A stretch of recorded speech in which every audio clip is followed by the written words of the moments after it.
Hi ಎಲ್ರಿಗೂ. ಈಗ ತಾನೇ ಟಾಕ್ಸಿಕ್ ಮೂವಿ ನೋಡ್ಕೊ ಬಂದೆ. ಈ ರಿವ್ಯೂ ಎಲ್ಲರ ಥರ ಇರಲ್ಲ, ಸ್ವಲ್ಪ ಡಿಫ್ರೆಂಟ್ ಆಗಿರುತ್ತೆ. ಸೊ ನಮ್ಮ ಲೈಫ್ಗೆ ಯಾವ ಥರ ಈ ಸ್ಟೋರಿ ಲೈನ್ನ ರಿಲೇಟ್ ಮಾಡ್ಕೋಬೋದು ಅನ್ನೋದು ಹೇಳ್ತೀನಿ. ಫಸ್ಟ್ ಮೂವಿ ನೋಡಬೇಕಾದ್ರೆ ನನಗನ್ಸಿದ್ದು ಫಸ್ಟ್ ಹಾಫ್ ಹೆವಿ ಲ್ಯಾಗ್ ಇದೆ.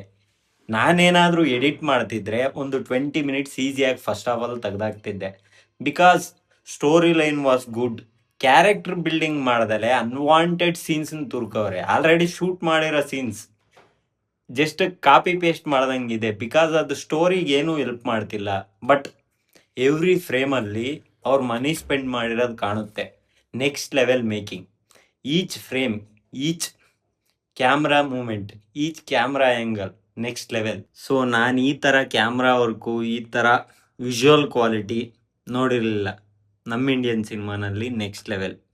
The major problem with confusion. Story proper ಆಗಿ ಅವ್ರು ಏನು ಅನ್ಕೊಂಡಿದಾರೋ ಅದು ಸ್ಕ್ರೀನ್ ಮೇಲೆ ಬಂದಿದ್ರೆ ನೆಕ್ಸ್ಟ್ ಲೆವೆಲ್ ಇರ್ತಿತ್ತು. ಈ ಮೂವಿನಲ್ಲಿ ಮತ್ತೊಂದು ಇಶ್ಯೂ ಬಂದ್ಬಿಟ್ಟು ಯಾವ ಕ್ಯಾರೆಕ್ಟರ್ ಡೆವಲಪ್ಮೆಂಟು ಪ್ರಾಪರ್ ಆಗಿಲ್ಲ. ನೀವು ಮೂವಿಯಿಂದ ಆಚೆ ಬಂದಾಗ ನಿಮ್ಗೆ ಯಾವ ಕ್ಯಾರೆಕ್ಟ್ರು ನೆನಪಿರಲ್ಲ, ಓನ್ಲಿ ಯಶನ್ ನೆನ್ಪಿಟ್ಕೊಂಡ್ ಬರ್ತೀರ.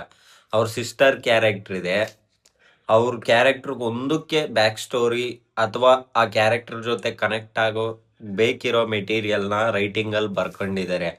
ಅದು ಬಿಟ್ಟರೆ ಎಷ್ಟು ಕ್ಲೋಸ್ ಫ್ರೆಂಡ್ ಇರ್ತಾರೆ ಮೂವಿನಲ್ಲಿ ಒಬ್ಬರು. ಸೊ ಅವ್ರಿಗೆ ಪ್ರಾಪರ್ ರೈಟಿಂಗ್ ಇಲ್ಲ. ಕೆಲವು ಡಿಸಿಷನ್ಸ್ ತಾಳುತ್ತೆ. ಕ್ಯಾರೆಕ್ಟರ್ ಹೆಂಗಿರುತ್ತೆ ಅಂದರೆ ಸಿಲಿ ಆಗಿರುತ್ತೆ. ಅದನ್ನು ನೀವು ಫೀಲ್ ಆಗೋಕ್ಕಾಗಲ್ಲ ಬಿಕಾಸ್ ರೈಟಿಂಗ್ ವೀಕ್ ಇರೋದ್ರಿಂದ. ನನಗೆ ಮೇಜರ್ ಇಶ್ಯೂ ಬಂದ್ಬಿಟ್ಟು ಫಸ್ಟ್ ಹಾಫಲ್ಲಿ ಅನ್ವಾಂಟೆಡ್ ಸೀನ್ಸ್ನ ತುರುಕು ಬಿಟ್ಟಿದ್ದಾರೆ. ಅದೊಂದು ಫೀಲ್ ಆಯಿತು. Second half was good. ನಾನು ನೋಡ್ದಂಗೆ ಎಲ್ಲ ಕಡೆ ಈ ಮೂವಿಗೆ ಮಿಕ್ಸ್ಡ್ ಒಪಿನಿಯನ್ ಬರ್ತಿದೆ. ನನ್ನ ಪ್ರಕಾರ ಒನ್ ಟೈಮ್ ಗುಡ್ ವಾಚ್.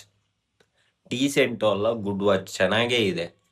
ನೀವೇನಾದರೂ ಸ್ಲೋ ಫೇಸ್ ಮೂವೀಸ್ನ ಇಷ್ಟಪಡ್ತೀರಾ ಅಂದರೆ ಇದು ಸ್ಲೋ ಅಂತಲೂ ಹೇಳೋಕ್ಕಲ್ಲಪ್ಪ, ಫಾಸ್ಟ್ ಫೇಸೇ ಅನಿಸುತ್ತೆ, ಬಟ್ ಸ್ಲೋ ಅನಿಸುತ್ತೆ.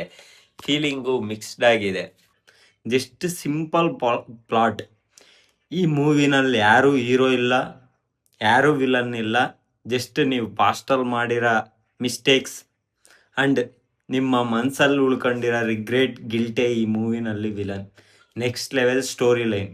ಇದನ್ನು ಪ್ರಾಪರಾಗಿ ಎಕ್ಸಿಕ್ಯೂಟ್ ಮಾಡಿದರೆ ನೆಕ್ಸ್ಟ್ ಲೆವೆಲಲ್ಲಿ ಇರ್ತಿತ್ತು. ಈಗಿನ ಜೆನ್ಜಿ ಜನ್ರೇಷನ್ಗೆ ತುಂಬ ಕನೆಕ್ಟ್ ಆಗ್ತಿತ್ತು. ನನಗೆ ಮೂವಿ ನೋಡಬೇಕಾಗಿದ್ದೊಂದು ವರಸ್ಟ್ ಎಕ್ಸ್ಪೀರಿಯನ್ಸ್ ಹೇಳಬೇಕು ಅಂದರೆ, ನಮ್ಮ ಲೈನಲ್ಲಿ ಯಾರೋ ಒಂದು ಗ್ಯಾಂಗ್ ಕುಂತಿತ್ತು, ಅನ್ವಾಂಟೆಡ್ಲಿ ಕಿರಿಸ್ತಿರ್ತಾರೆ, ಅನ್ವಾಂಟೆಡ್ ಕಮೆಂಟ್ಸ್ ಮಾಡ್ತಿರ್ತಾರೆ, ಮೂವಿ ನೋಡೋ ಎಕ್ಸ್ಪೀರಿಯನ್ಸೇ ಹಾಳು ಮಾಡ್ತಿರ್ತಾರೆ. ಇಂಥವ್ರು ಎಲ್ಲ ಥಿಯೇಟ್ರಲ್ಲೂ ಒಬ್ಬರೋ ಇಬ್ಬರೋ ಬರ್ತಿರ್ತಾರೆ, ವೇಸ್ಟ್ ಕ್ಯಾಂಡಿಡೇಟ್ಸ್. ಅದು ಬಿಟ್ಟರೆ ಸೌಂಡ್ ಡಿಸೈನಿಂಗ್ ಬಗ್ಗೆ ಮಾತಾಡಬೇಕು. ಕೆಲವು ಕಡೆ ಸೌಂಡೇ ಕೇಳಲ್ಲ, ಸ್ಪೀಕರ್ಗಳು ಕಿತ್ತೋಗ್ತಿರ್ತವೆ. ಅವ್ರು ಏನು ಮಾತಾಡ್ತಿರ್ತಾರೆ, ಏನು ಡೈಲಾಗ್ ಇದೆ ಅದು ಪ್ರಾಪರಾಗಿ ಅರ್ಥ ಆಗಲ್ಲ. But climax was next level. ನಾನು ಪ್ರೊಫೆಷನಲ್ ರಿವ್ಯೂವರ್ ಅಲ್ಲ, ಸೊ ಎಲ್ಲಿ ಸ್ಟಾರ್ಟ್ ಮಾಡ್ತೀನೋ ಎಲ್ಲಿ ಎಂಡ್ ಮಾಡ್ತೀನೋ ನನಗೂ ಗೊತ್ತಿಲ್ಲ. ಜಸ್ಟ್ ನಾನು ನನ್ನ ಎಕ್ಸ್ಪೀರಿಯನ್ಸ್ ಶೇರ್ ಮಾಡ್ತೀನಿ. ನಾನು ಮೂವಿ ನೋಡಬೇಕಾದ್ರೆ ಫಸ್ಟ್ ಹಾಫಲ್ಲಿ ತುಂಬ ಬೋರ್ ಹೊಡೆಯಿತು. Second half was too good. Story line was too good. ಇದನ್ನು ಪ್ರಾಪರಾಗಿ ಎಕ್ಸಿಕ್ಯೂಟ್ ಮಾಡಿದರೆ ನೆಕ್ಸ್ಟ್ ಲೆವೆಲ್ ಸಿನಿಮಾ ಆಗಿರೋದು. But one time good watch. So ಮತ್ತೆ ನೆಕ್ಸ್ಟ್ ವಿಡಿಯೋದಲ್ಲಿ ಸಿಗ್ತೀನಿ. Take care.